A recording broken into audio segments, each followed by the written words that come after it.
A small excerpt from the balance sheet of XYZ Limited is given here. It shows machinery account as on 31st March 2005 and as on 31st March 2006.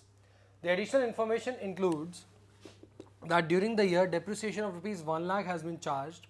Also, a machine with a book value of 2 lakh was sold off for rupees 2 lakh 50,000.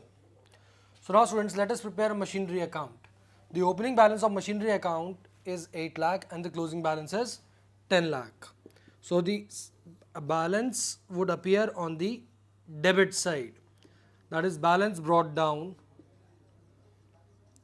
8 lakhs and by balance carried down 10 lakhs. Then students, during the year depreciation of rupees 1 lakh has been charged. So depreciation charged during the year, by depreciation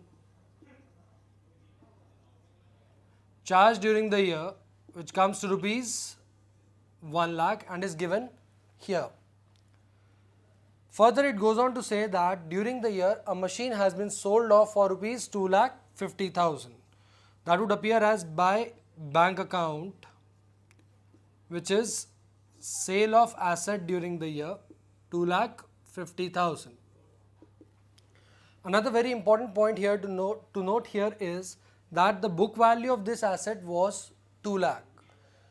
That is, an asset worth rupees 2 lakh has been sold off at a price of 2 lakh 50,000. So it means clearly that there is a profit of rupees 50,000. So the profit would be shown here to P&L account, profit on sale, which is rupees 50,000. So now students, let us total it out. 10 lakh plus 250 plus 1 lakh, it comes to 13 lakh 50,000. Out of this 1350, let us deduct 8 lakh 50,000. So the balance is 5 lakh, which represents asset purchased during the year.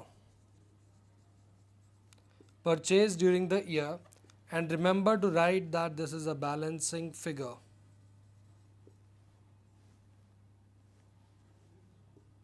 $13,50,000 is the total on both the sides. So now students, once this account is prepared and done, let us see various items that are here and how they would appear in the cash flow statement. Like for example, depreciation mentioned on the credit side, that is worth rupees 1 lakh, it should be shown as a non-operating non-cash item for calculation of operating activities. Then bank sale of asset is an inflow from investing activity. The purchase of assets worth rupees 5 lakh is an outflow from investing activities, and the sale of asset, that is worth rupees 50,000, rather profit on sale of asset, that is worth rupees 50,000, should be deducted out of non-operating non-cash items. Since it represents an income which is not an operating income, hence it should be shown as a deduction.